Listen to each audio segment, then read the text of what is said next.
আমি বলে ফেলছি। স্যার এক মিনিট বলবো স্যার, তারপর মনে রাখতে আছে সারা বাংলাদেশের সবাই যার যার পরিবার পরিজন নিয়ে বেতন ভাতা ভোগ করে সংসার পরিচালনা করছেন, কিন্তু মাদ্রাসার শিক্ষকদের মে মাসের বেতন পাই নাই এজন্য কোনো দুঃখিত নয়। কারণটি হলো যে আমাদের বাপদাদার কিছু সম্পত্তি আছে, সেটি হয়তো আরো 2 মাস খেতে পারবো, যদি আরো 2 মাস বেতন না পাই তাতেও হয়তো সমস্যা হবে না। কিন্তু বিষয়টি হচ্ছে এখানে নয়। স্যার বলেছেন 17,000 শিক্ষক নিয়োগ দিয়েছে, যে কারণে হয়তো আর্থিক সংকটে পড়েছে ইন্টারিম গভর্নমেন্ট, এটাকে তারা ফাইন্ড করে না যে কত টাকা লাগবে, কিন্তু শিক্ষক বেশি নিয়োগ দেওয়ার কারণে বেতন তারা বেশি নিয়ে গেছে, যে কারণে মে মাসের বেতনে শর্ট পড়েছে। কিন্তু আমি বলতে চাই যে স্কুলে কলেজে তারাও তো এভাবে এনটিএসসির মাধ্যমে নিয়োগ পেয়েছে, তারা তো সত্যিকারের ভাবেই বেতন পেয়ে গেল, ভোকেশনাল বেতন পেয়ে গেল। কিন্তু মাদ্রাসায় বেতন না পাওয়াতে আমরা হতাশায় ভুগছিলাম যে বাংলাদেশে আমরা কেন মাদ্রাসায় চাকরি নিলাম, আমরা অভিভাবকহীন অবস্থায় বেঁচে আছি। আমাদের ভবিষ্যৎ জীবনে আমাদের ফিলিংস না হয় যে আমরা অভিভাবকহীন, আমাদের অভিভাবক আছে। স্যার আপনাকে ধন্যবাদ।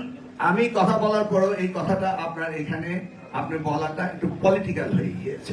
আমি স্ট্রেট বলেছি 17,000 শিক্ষক নিয়োগ দিয়েছে, তারপরে 100 কোটি টাকা আমি বরাদ্দ করেছি। অন্য জায়গায় 17,000 শিক্ষক নিয়োগ দেয়নি, যা দিয়েছে তা ওই 2-5 কোটি টাকার ভিতরেই আমি ম্যানেজ করতে পেরেছি, এবং ওখান থেকে বরাদ্দের টাকা এনে আপনাদেরকে দিচ্ছি 100 কোটি টাকা। তাহলে আপনাকে বুঝতে হবে যে সব জায়গায় কিছু কিছু শর্টেজটা আমার ম্যানেজেবল ছিল, আপনারটা ছিল 501 কোটি টাকা। আপনার আই এক্সপ্লেইন দিস থিং, আপনি এটা বলতে পারেন না। ক্লিয়ার?